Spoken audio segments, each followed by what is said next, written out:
जी नमस्ते भैया, मैं हूं कुलदीप तिवारी। पिछले कुछ दिनों से हम आपको हर परिस्थिति से अवगत करा रहे हैं, हर चीज़ आप तक पहुंचा रहे हैं, हर जो परिस्थितियां बन रही हैं हम रूबरू कराते जा रहे हैं। तो भैया फ़िलहाल हम आपको बता दें कि हमारे साथ अनुसूचित जाति के राष्ट्रीय अध्यक्ष लाल सिंह आर्य जी हमारे साथ जुड़े हैं। वो पूर्व में मंत्री भी रह चुके हैं और गोहद से पूर्व विधायक भी रहे हैं। तो हम उनसे जानेंगे, क्योंकि गोहद के पूर्व विधायक हैं। राष्ट्रीय मुद्दे की हम बाद में चर्चा कर लेंगे, लेकिन हम शुरुआत करेंगे गोहद से। तो पहले तो सर आपका द खबरी मंच में स्वागत है। धन्यवाद, नमस्कार। तो सर जैसा कि हमने पोस्ट डाली थी आपकी कि कुछ लोग आपसे सवाल पूछें गोहद क्षेत्र को लेके, क्या कुछ सवाल पूछना चाहते हैं, ये सारे सवाल थे। तो कुछ सवाल आपने शायद नोटिस करे हों, लेकिन ज़्यादातर मुझे वहाँ जो दिखाई दिए आपके पक्ष में सवाल आए थे। तो उनके लिए पहले क्या कहेंगे? मुझे लगता है किसी भी राजनीतिक दल का कोई भी नेता हो, विधायक हो, पूर्व विधायक हो, उसको जनता को भी उनसे सवाल पूछने का अधिकार है और उनको भी अपना हिसाब किताब देने का कर्तव्य बनता है। जी, मैं भी जब एमएलए था तो पुस्तिका के माध्यम से, पैम्पलेट के माध्यम से हमने क्या किया है ये जानकारी हम कहीं ना कहीं जनता के समक्ष प्रस्तुत करते थे।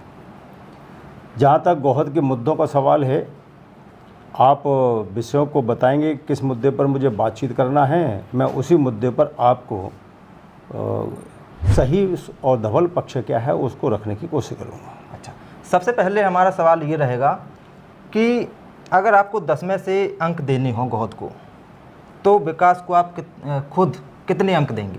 मुझे लगता है कि मैं लगभग 7 साल से विधायक पद पर नहीं हूँ।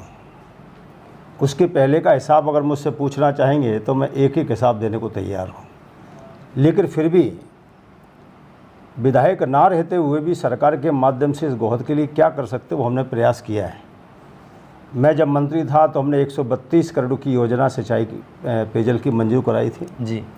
बाद में कमलनाथ की सरकार में वो कैंसिल हुई, लेकिन जैसी भारतीय जनता पार्टी की सरकार फिर आई, हमने उसको फिर से मंजूर कराया और आज आप देख रहे होंगे गोहद में पाइपलाइन डल चुकी है, टंकी बन रही है। एक टंकी कम थी, मैंने वो भी मंजूर कराई और वो टंकियाँ बनी। लगभग 70 से 80 या 90% काम पूरा हो गया, लाइन बिछाने का भी, टंकी बनाने का भी।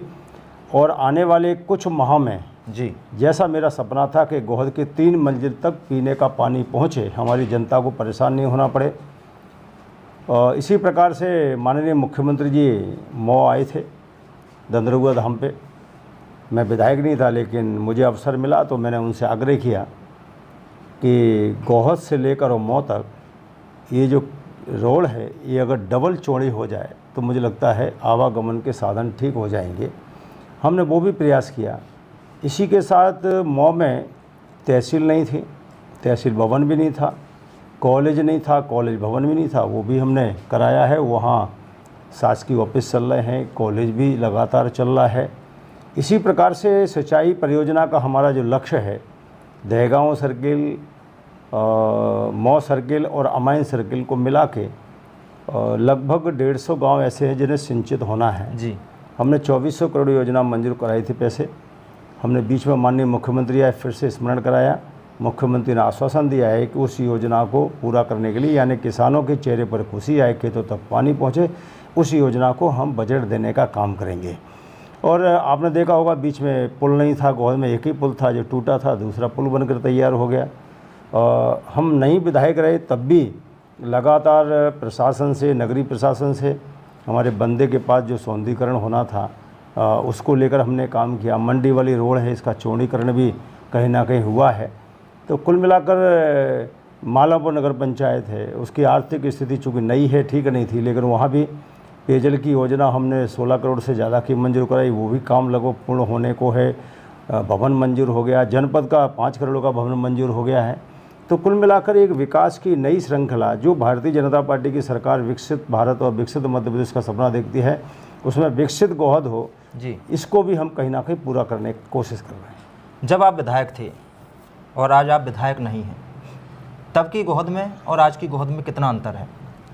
मुझे लगता है कांग्रेस के चुने हुए जनप्रतिनिधियों ने विधायक रहते अधिकारियों की बैठक करके समीक्षा योजनाओं की नहीं की है, ये मैं देख रहा हूँ लगातार। जो उनका अधिकार है, विधानसभा में वो विकास के मुद्दों को रख सकते हैं, जो उनका नैतिक अधिकार भी हो, कर्तव्य भी है, लेकिन वहाँ भी वो मूक दर्शक बने रहते हैं।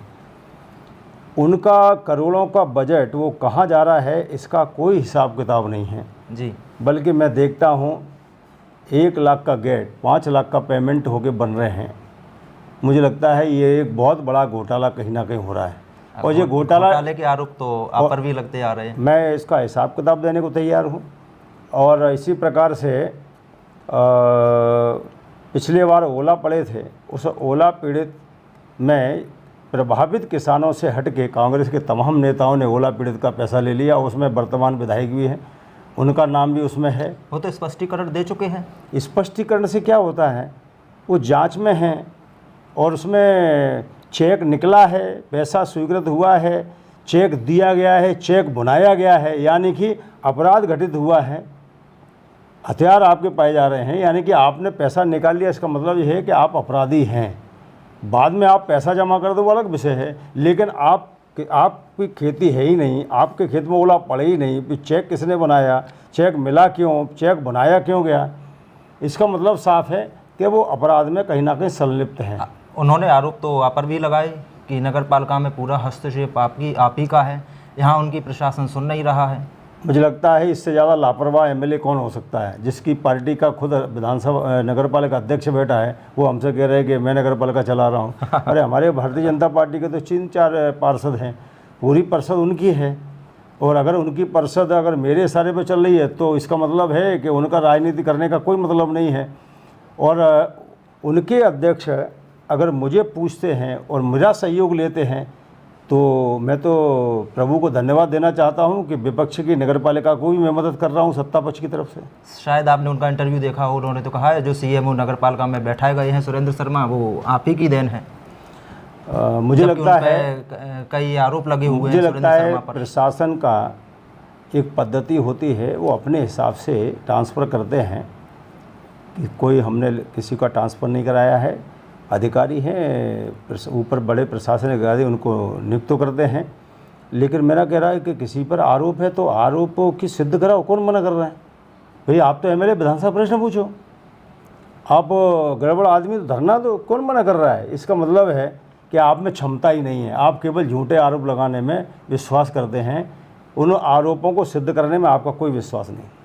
अच्छा, जब आप मंत्री रहे तो गौहद हॉस्पिटल की आज आपने अव्यवस्थाएं देखी होंगी, कितनी अव्यवस्थाएं हैं, तो उस समय आपने क्या कुछ कदम उठाए थे गौहद हॉस्पिटल के लिए? स्वाभाविक है, गौहद हॉस्पिटल को एक अच्छा हॉस्पिटल बनाने के लिए, सामुदायिक स्वास्थ्य केंद्र बनाने के लिए और फिर सिविल अस्पताल बनाने के लिए हमने कई प्रयास किए थे। आप बिल्डिंग भी देख रहे होंगे, हमने सामाजिक संस्थाओं के लोगों से भी आग्रह किया, हमारे नगर के भी दादा शिवचरण जी ने, उनने भी आग्रह किया। एक अच्छा हॉस्पिटल बनाने का काम चालू हुआ। डॉक्टर समय पर ड्यूटी देते थे, दवाइयाँ भी बढ़ती थी, आज भी बढ़ती हैं। लेकिन मुझे लगता है कि विधायक को जो जनप्रतिनिधि को नज़र रखनी चाहिए, समीक्षा करनी चाहिए, उनको प्रवास में, उनको शासकीय संस्थाओं में देख रेख के लिए उनको फुर्सत नहीं है। और इसका मतलब है कि उनका ना देखना, यानी कि गौहद के प्रति उनकी उपेक्षा का भाव है। आप बताइए, अभी 2 साल उनको हो गए, 2 साल में उन्होंने गौहद के विकास के लिए कौन सा मुद्दा उठाया? जी, केवल कर्मचारियों का मुद्दा उठाना और फिर कर्मचारियों से समझौता करके फिर बैक हो जाना, ये उनका एक धीरे धीरे लोगों में एक विश्वास बनता जा रहा है। अभी जो नया हॉस्पिटल है उस पर काफ़ी विवाद गहराया हुआ है, काफ़ी चर्चा चल रही है। वहाँ ले जाने में बताया गया कि लाल सिंह की देन थी जो यहाँ पर ये हॉस्पिटल बन रहा है। मैं विधायक नहीं था, कांग्रेस के विधायक थे, और विधानसभा क्षेत्र में कहीं ना कहीं विधायक की सहमति होती है, विधायक की अनुशंसा पर होता है। हमने हॉस्पिटल मंजूर कराया था, अनु मिश्रा जी ने उसकी घोषणा की थी, लेकिन स्थान चयन की प्रक्रिया में कहीं ना कहीं कांग्रेस के विधायक का हाथ है, और प्रशासनिक दृष्टि से वो उस स्थान उस समय ठीक चयन किया गया होगा। बाढ़ की कुछ स्थिति आई है, तो मुझे लगता है उसके लिए भी कुछ ना कुछ रास्ते इस प्रकार के कि हमारी नदी है, उस नदी पर इस प्रकार की कोई सुरक्षा की एक बॉल बनाई जाए, जिसके कारण हॉस्पिटल भी सुरक्षित रहे जनता भी सुरक्षित रहे और पानी भी ठीक ढंग से निकल जाए, इस प्रकार का कोई प्रावधान करना पड़ेगा। मैं जिलाधीश से और CMHO से बात करेंगे, इस प्रकार की कोई व्यवस्था हो।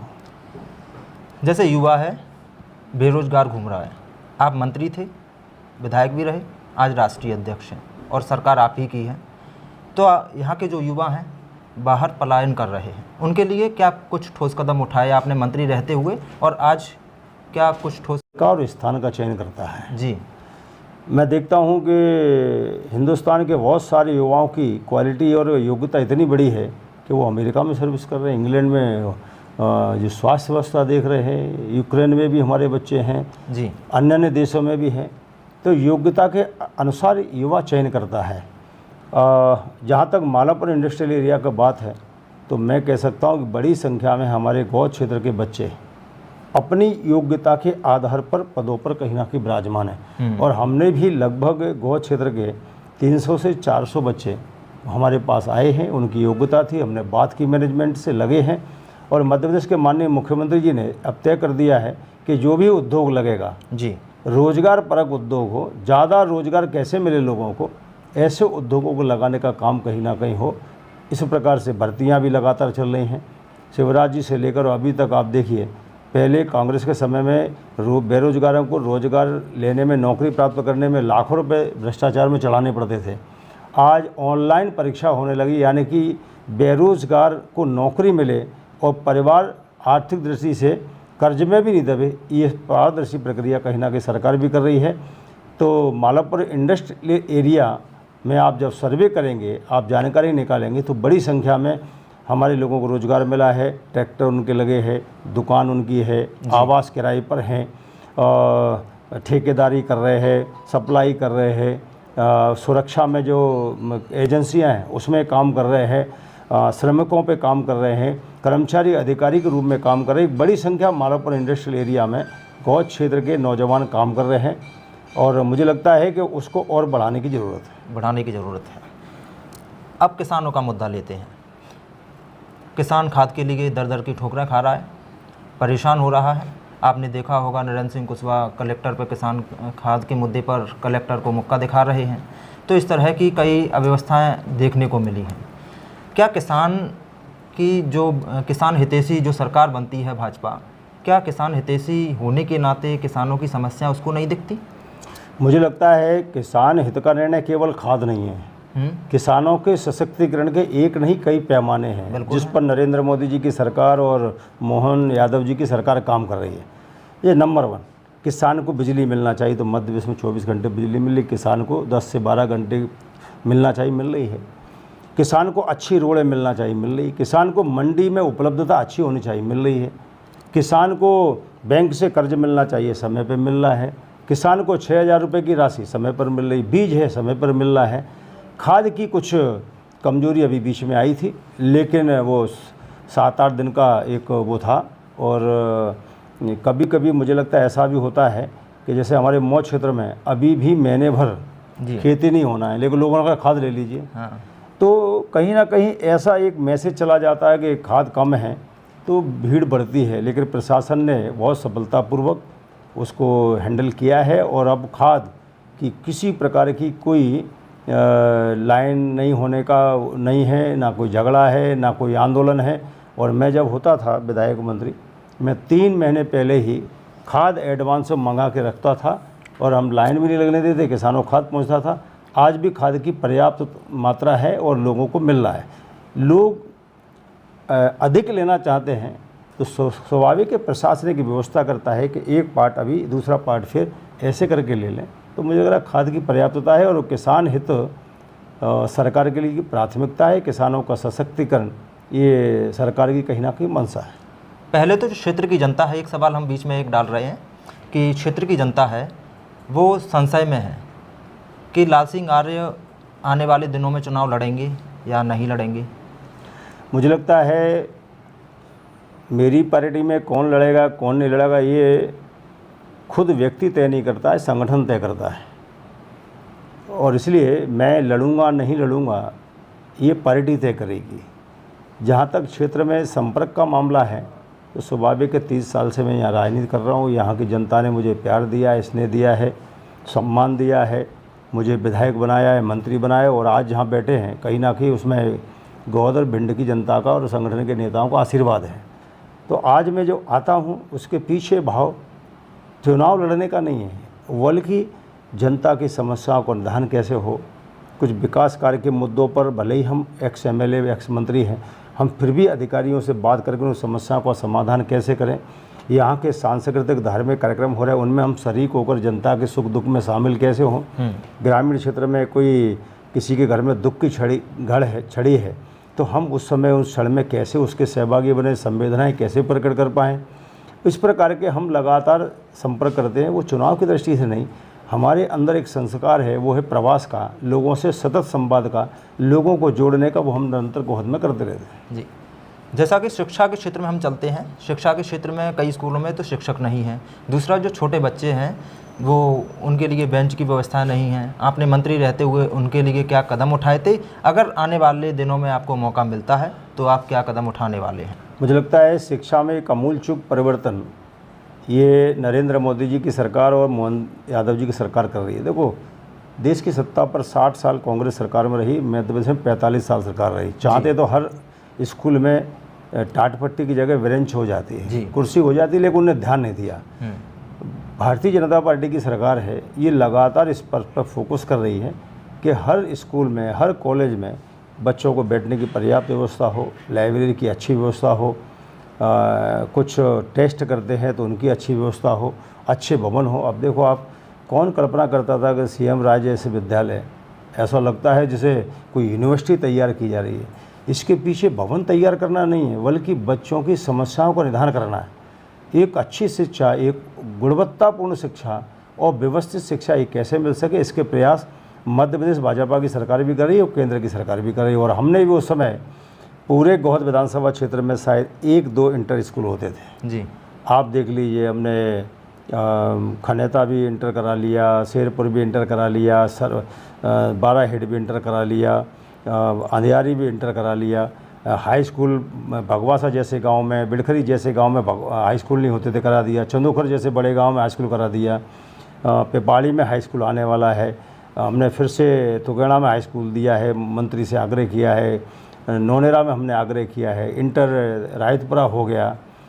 इसी प्रकार से आप देखिए, झांकरी में किसी ने हाई स्कूल नहीं मांगा, हमने हाई स्कूल बिल्डिंग से दे दिया। किसी ने घमूरी नहीं मांगा, हाई स्कूल दे दिया। किसी ने देगांव नहीं मांगा, हाई स्कूल कर दिया। इंटर हमने गुईसर कर दिया। तो आपका कठुआ गुर्जर ने कभी हाई स्कूल नहीं मांगा, मैंने हाई स्कूल दिया। अच्छा, तो मतलब हमारा ये देने का कोई ऐसा नहीं है, बल्कि हमारे बच्चे सुरक्षित हाई स्कूल में पढ़ लें, इंटर स्कूल में चले जाएं, ये हमारी कोशिश रही है। मौ जैसे बड़े बेल्ट में जो पूरा RI सर्किल है, वो बड़ा बेल्ट है, वहाँ कॉलेज ही नहीं था। 45 साल की कांग्रेस सरकार मौ को, हमारे के बच्चों को कॉलेज नहीं दे पाई, हमने कॉलेज बनाकर तैयार कर दिया। ये इसलिए किया ताकि हमारे बच्चों को गुणवत्तापूर्ण शिक्षा मिले, ज़्यादा दूर नहीं जाना पड़े, सुरक्षित हमारी बहनें स्कूल से आके अपने घर आ जाएं, ये हमने कोशिश की। और मध्य प्रदेश सरकार भी बच्चों को साइकिल देकर समय पर स्कूल आना और समय पर सुरक्षित घर चले जाना, इसके लिए कहीं ना कहीं प्रयास कर रही है। 2 बार आप चुनाव हारे। चुनाव हारने के बाद आपने अभी फ़िलहाल खुद के अंदर क्या बदलाव किए, और चुनाव हारे क्यों? आप मंत्री रहे। मुझे लगता है चुनाव हारे नहीं हैं, क्योंकि चुनाव हारते तो जनता के मन में कसक नहीं होती, पीड़ा नहीं होती। मेरे खिलाफ अगर विद्रोह होता तो लोगों को आज जो पीड़ा है, आज जो परेशानी है कि यार हमने एक विकास करने वाले आदमी को खो दिया, ये क्षेत्र की जनता कहती है, आप ही महसूस करते होंगे। और इसलिए चुनाव हारने के कई कारण हैं, उस पर हम नहीं जाना चाहते। चुनाव हारे इसको मैं स्वीकार करता हूं, और 200-361 वोट से आ रहा हूं, ये भी स्वीकार करता हूं। लेकिन चुनाव हारने के बाद भी मैं गोहद के विकास में सरकार के मंत्रियों से, मुख्यमंत्री से, जहाँ से भी हो सकता है, मैं केवल हार के घर बैठने वाला आदमी नहीं हूँ। मैं हार कर भी लोगों की सेवा करता रहूँ, जीतने में भी लोगों की सेवा करता रहूँ, क्योंकि गोहद हमारी कर्मभूमि है। गोहद जितना अच्छा सज जाएगा, गोहद जितना अच्छा विकसित हो जाएगा, मुझे लगता है मुझे खुशी होती है। इसलिए मैं विधायक ना होते हुए भी निरंतर मंत्रियों के संपर्क में रहता हूँ। कभी शिक्षा मंत्री पे जाता हूँ स्कूल मांगने, कभी पीडब्ल्यूडी मंत्री पर भी हम 6 रोडें मांगने गए। मुख्यमंत्री से मौका मिल गया तो हमने एक बड़ी रोड मांग ली। जब मंत्री थे तो 4 लेन बना दी, कभी कोई कल्पना ही नहीं कर सकता है। तो मैं निरंतर मंत्रियों से संपर्क में रहता हूँ। नई चीज़ आ जाए, अभी देखो हमारे ग्रामीण पंचायत मंत्री ने जनपद 5 करोड़ का भवन दे दिया जी। तो निरंतर हम लोग मांगते रहते हैं। अभी हम महिला बाल विकास मंत्री से गए तो हमने 16 आंगनबाड़ी भवन नहीं मांगे हैं, इसलिए कि हमारी पहचान है, उस पहचान का लाभ विकास के रूप में गोहद को मिल जाए तो अच्छा है। आप भाजपा अनुसूचित जाति के राष्ट्रीय अध्यक्ष हैं। गोहद क्षेत्र में दलित बस्तियां हैं, बहुत हैं, उनकी हालत बहुत ख़राब है। आपने राष्ट्रीय अध्यक्ष रहते हुए उनके लिए क्या किया?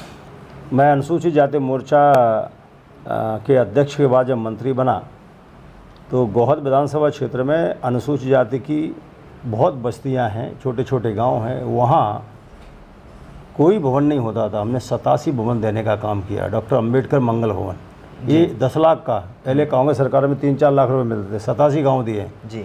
जिन गरीब बस्तियों में आंगनबाड़ी भवन नहीं था वहाँ आंगनबाड़ी भवन देने का काम किया। और रोडें, मेरे विधायक बनने से पहले गोहद में 2-3 रोडें होती थी डामर की। आज एक भी गांव, एक भी पोलिंग बूथ ऐसा नहीं है जहां पर डामर की रोड नहीं हो और अच्छी रोड नहीं हो। कुल मिलाकर एक बड़ा जाल गोहद विधानसभा क्षेत्र को 1 दर्जन से ज़्यादा दूसरी विधानसभाओं से सीधा जोड़ने का काम, ताकि गोहद के किसानों को दूसरे क्षेत्र में जाने के लिए 30-40 किलोमीटर का कोई राउंड नहीं लगाना पड़े। तो इस प्रकार के भी एक नहीं अनेक काम गोहद की जनता के लिए उस समय हमने किए हैं। कांग्रेस कहती है लाल सिंह आर्य केवल बयानबाजी करते हैं, धरातल पर कुछ नहीं करते। कांग्रेस का कोई भी नेता सार्वजनिक मंच लगाकर हमसे गोहद के विकास के बारे में बात करना चाहती कर ले। अगर वो आरोप प्रत्यारोप पे बात करना चाहती तो कर सकती है। मैं उनको चैलेंज करता हूं कि गोहद विधानसभा क्षेत्र की जनता को बुलाया जाए 10-20 हज़ार की संख्या में, एक मंच पे मैं रहूंगा, एक मंच पे वो रहे और एक दूसरे का प्रश्नों का जवाब दें और अपना अपना हिसाब प्रस्तुत करें कि तुमने क्या किया और हमने क्या किया। तो जनता के सामने सारी तस्वीर साफ हो जाएगी। हम तो जब मंत्री थे, कौन यहाँ वॉलीबॉल टूर्नामेंट प्रदेश का कराता था, कौन क्रिकेट टूर्नामेंट हर गांव की टीमों को बुला के कराता था, कौन कबड्डी टूर्नामेंट कराता था। ये सारी क्यों ठप हो गई? क्योंकि विधायकों का, कांग्रेस के विधायकों का इंटरेस्ट नहीं है इनमें, खेलों में, सांस्कृतिक कार्यक्रमों में। गोहद महोत्सव किसने प्रारंभ कराया? मेला गोहद में किसने प्रारंभ कराया? गोहद के किले में 3.5 करोड़ रुपए लगाकर उसको सुंदर बनाने किसने काम किया? कांग्रेस का कोई नेता तो बताए। अरे वो चाहते तो यहाँ विधायक थे, केंद्र में उनकी सरकार थी, वहाँ से पैसा ला सकते थे, लेकिन उनका विकास में विश्वास नहीं है, घोटाले में विश्वास है, भ्रष्टाचार में विश्वास है, झूठ बोलने में विश्वास है। Thank you. नहीं, अभी तो थोड़ा 2-4 सवाल और हैं। क्षेत्र की जनता ने जो सवाल किए हैं वो हम सवाल और 2-4 पूछ लेते हैं। सुनील काकर हैं जो पूछ रहे हैं, कुलदीप भाई, मेरा माननीय मंत्री जी से एक सवाल है जो मैं आपके माध्यम से पूछना चाहता हूँ। गोहद में मास्टर प्लान लागू होने के बाद आज दिन तक मुख्य मार्गों पर भी उसको लागू क्यों नहीं किया गया? मुझे लगता है, मुझे इसकी जानकारी नहीं है कि मास्टर प्लान कोई गोहद की नगर पालिका में आया है। मैं बात करूंगा। और मुझे लगता है कि कांग्रेस के उनके विधायक हैं, वो विधानसभा में इस बात को क्यों नहीं उठाते कि मास्टर प्लान कोई बना है तो उस पर कार्रवाई हो। कौन रोक रहा है उनको? मतलब कांग्रेस को विधायक को बचाना चाहते हैं और जो विधायक नहीं उसको फंसाना चाहते हैं। ये षड्यंत्र है कांग्रेस का। और इसलिए वो अपने विधायक से कहें कि ज़रा धरना दे, ज़रा विधानसभा में उठाने का काम करें। कौन रोकता है उनको? गोहद सुंदर हो, गोहद अच्छा हो, इसकी मैं सदैव साथ हूँ। एक सवाल और है, सूरज शर्मा है, क्षेत्र से लगभग 10 साल से दूर हैं, फिर भी इतना विरोध क्यों है आपका? मुझे लगता है कि हमारा विरोध शायद जनता में नहीं तो 70,000 वोट हमको नहीं मिलते। 70,000 लोगों का आशीर्वाद मिला है, इसका मतलब विरोध नहीं है। अगर हमारी जमा जब्त हो जाती या हमको 2,000 वोट मिलते तो समझ में आता कि जनता विरोध में है। जनता कहीं विरोध में है ही नहीं है। और वो जो कह रहे हैं विरोध है, मुझे लगता है ये ख्याली पुलाव उनको नहीं पालना चाहिए। ठीक है, चुनाव कुछ वोटों से हमारे हैं, उसका कारण ये नहीं कि जनता हमारे विरोध में है। जनता आज भी पछता रही है कि मेरा लाल सिंह होता तो मेरे गोहद में विकास की झड़ी लगी होती। कहाँ गलती हो गई, गलत आदमी को चुनकर, ये जनता खुद स्वीकार कर रही है। पिंकी उचाड़िया पूछ रहे हैं, अगर जनसेवक थे तो लगातार 2 बार क्यों हारे? हारने की वजह क्या रही? मुझे लगता है पिंकी उचाड़िया को भी गरीबी में हमने कुछ चेक देने का काम किया है। उनकी गरीबी के कारण। जी। वो अपने विधायक से पूछे कि वो चेक दे रहे हैं अपने रातें रिश्तेदारों को दे रहे हैं, वो चेक क्यों दे रहे हैं यार? वो जो गरीब जनता को 5,000 10,000 का चेक देना चाहिए, वो कांग्रेस के नेताओं को देना चाहिए क्या? या विधायक को अपने परिवार रिश्तेदारों को देना चाहिए? 20,000 का चेक दे के 5,000 वापस कर लेना, दसलाबाज, ये होना चाहिए क्या? कुल मिलाकर अपने भ्रष्टाचार के, अपने पाप को छुपाना और हारे हुए आदमी पर आरोप लगाना, ये मुझे लगता है उल्टी गंगा कांग्रेस ही बहा सकती है, दूसरा को नहीं बहा सकता। प्रदीप राठौर हैं, वो पूछ रहे हैं, हमारा सवाल ये है कि आप गोहद विधानसभा से जीतते हो, आपकी रूपरेखा गोहद के लिए क्या होगी? गोहद की जनता को क्या क्या सुविधाएं कराओगे? गोहद का नया हॉस्पिटल बंदा पर ही रहेगा या कहीं और शिफ्ट होगा? जो विकास गोलंबर से चौड़ाई की तरफ हो रहा है, वो मऊ वाली रोड की तरफ विकास होगा या नहीं होगा? गोहद से ग्वालियर भिंड की तरफ सरकारी बस सेवा, मुद्दा तो बहुत काफ़ी है, आपने क्या रूपरेखा बना रखी है? स्वाभाविक है, मेरी रूपरेखा आज की नहीं है, मेरी रूपरेखा स्थायी रूप से है। जब भी हमको मौका मिलेगा, और गोहद में आप आमूलचूल परिवर्तन देखेंगे। जैसे हमारे मंत्रिमंडल में 5 साल में आपने परिवर्तन देखे, पेयजल योजना आ गई, सिंचाई योजना मंजूर हो गई, इंटर स्कूल 1 दर्जन आ गए, हाई स्कूल 1.5 दर्जन हो गए, रोड का 4 लेन हो गया, विद्युतीकरण हो गया, मेगांव से जो बिजली की सप्लाई होती थी वो बड़ा टावर हमने गोहद में लगा दिया, कॉलेज आ गया, तहसील आ गई, एक बड़े परिवर्तन हुए हैं। आने वाले समय में भी गोहद के सौंदर्यीकरण की दृष्टि से, गोहद की शिक्षा की दृष्टि से, गोहद में नदी की सुंदरता की दृष्टि से, कुछ गांव अगर रह गए हैं तो वहां तक रोड कैसे पहुंचे, कहाँ अभी भी स्कूल की ज़रूरत है, उसका पूरा रोड मैप हमारे पास है। और हम केवल जीतने के बाद ये करेंगे ऐसा नहीं है, हम आज भी उन पर प्रयास लगातार कर रहे हैं, हम मंत्रियों पे जा रहे हैं। और इसलिए गोहद में आमूलचूल परिवर्तन हमारे मंत्री रहते पहले भी दिखाए, इसके पहले भी हमारी पार्टी के विधायक भी रहे, कांग्रेस के भी रहे, बसपा के रहे, 1 इंच गोहद विकास में आगे नहीं बढ़ा है। लेकिन अगर हमको मौका मिलेगा तो निश्चिंत मानिए, गोहद में नाम की दृष्टि से, सम्मान की दृष्टि से और विकास की दृष्टि से 4 चांद लगेंगे। धर्मेंद्र सिंह चौरसिया हैं, वो पूछ रहे हैं, समाज के साथ हो रहे अत्याचार पर चुप्पी क्यों साधे हुए हैं? और मुझे लगता है हम अनुसूचित जाति में हैं, इसका मतलब ये एक नहीं है कि हम ही समाज अकेले हैं। भारत में रहने वाले सभी समाज अपने हैं। किसी भी समाज पर अत्याचार होता है वो मुझे लग रहा है कहीं ना कहीं कानून का विरोध है, संविधान का विरोध है। किसके खिलाफ भी अत्याचार होते, किसी के खिलाफ भी हो, मेरे पास कभी भी कोई आया है और जिस पर अत्याचार हुआ है मैंने उसकी मदद की है, लेकिन कोई बताएगा नहीं तो कैसे मालूम पड़ेगा। जहाँ तक कानून का मामला है तो प्रशासन बहुत मुस्तैदी के साथ काम करती है और कोई भी व्यक्ति अपराध कहकर नहीं करता है जी कि मैं फ़लाने समाज या फ़लाने आदमी पर अपराध कर रहा हूँ। अगर ये मालूम पड़ जाए तो हम ही रोक लेते हैं, हम ही टीआई को बोल देते चले जाओ, वहाँ अपराध होने वाला है जी। अपराध घटित होने के बाद जानकारी मिलती है। पुलिस प्रशासन मुस्तैदी के साथ काम करता है, हमारे पुलिस कप्तान हैं, हमारे टीआई हैं, एसडीओपी है, बहुत त्वरित कार्रवाई करते हैं। लेकिन फिर भी अगर किसी को लगता है कि अगर न्याय नहीं मिला है तो मुझसे संपर्क कर सकता है, मैं कोशिश करूंगा कि पीड़ित व्यक्ति का, पीड़ित परिवार की मैं मदद करूं। कुछ लोग लिख रहे हैं, विक्रम शर्मा है, वो लिख रहे हैं, लाल सिंह आर जी एक सच्चे और अच्छे जनसेवक हैं। एक सच्चे जनसेवक का विरोध तो लोग करते ही हैं, ये कलयुग की पहचान है। मुझे लगता है कि हम उनको धन्यवाद दे चाहते विक्रम जी को, जो भी जिन्होंने भी मैंने देखा है 80% लोगों ने मेरे आशीर्वाद दिया, सपोर्ट किया है। मैं तो यही कहना चाहूँगा, मैं अपना हिसाब किताब खुद नहीं देना चाहता, मैं तो कोशिश करता हूँ सादगी से रहूँ, लोगों के साथ व्यवहारिक ढंग से रहूँ, लोगों की तकलीफ़ हमें मोबाइल पे मिलती है उसकी समस्या का समाधान करूँ, प्रत्यक्ष रूप से कोई आता है उसकी समस्या का समाधान करूँ, और कोई नहीं आता है और कोई जन समस्या हैं जो मेरी नॉलेज में आती हैं तो बिना बताए भी जानकारी होने पर मैं उन समस्याओं का निदान भी करता हूँ। और कहीं ना कहीं ये सब कारण है कि लोग मुझे प्यार करते, स्नेह करते, आशीर्वाद देते। उसी का परिणाम है कि लाल सिंह हारने के बाद भी लाल सिंह के दरवाजे पर कहीं ना कहीं लोगों का विश्वास है, वो हमारे पास आते हैं कि हमें एक ऐसी जगह चल सकते हैं जो हमारी बात सुनेंगे, ये उनका हमारे प्रति विश्वास है। तो मान लें आने वाले दिनों में अगर आप चुनाव लड़ते हैं, जीत कर आते हैं, तो उनके जनता की जो मांगें उन पर खरे उतरेंगे? मुझे लगता है पार्टी का जो भी निर्णय होगा वो हमें स्वीकार होगा, हमने सदैव स्वीकार किया है। लेकिन अगर पार्टी मौका देगी और जनता मुझे जिताती है तो मैं इतना वादा जरूर करना चाहता हूँ, आज की 5 साल की गोहद देख लो और पिछले 5 साल की देख लेना, उससे 4 गुना ज़्यादा गोद में विकास हो तो मानना।